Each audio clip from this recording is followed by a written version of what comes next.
May yung adlaw mga ka-listeners, no? Pasensya kayo wa taka-upload gahapon, no? So dili taka-upload ron basin unya. Mag-upload ron pero lahi nga drama. Ang akong i-upload ron mao ang drama nga Judas Redentor, no? Ang usa sa nagsuggest ani mao si Ma'am Cecil, no? Shout out nimo ma'am, salamat kayo sa kanunay nga pagpaminaw ug sa pagsuporta, no? Ug sa nay nang utana kung ngano kuno nawala ang mga drama sa Pikas channel, no?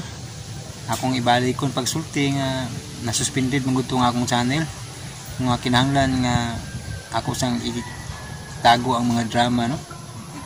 Kay isip na ko to i-private na ampoy nang upya sa isa ka drama na ko basin ug mosamot ka reuse content, no?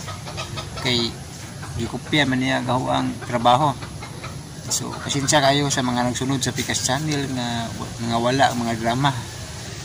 So, hopefully kung basin puhon kung ma-approvean og mabalik ka itong mga drama. So, karon lain sang drama akong ipabati kaninyo, no, mga ka-listeners. Drama nga naguluhan, Judas Redentor. So, dito ta maglangan, paminawan ninyo.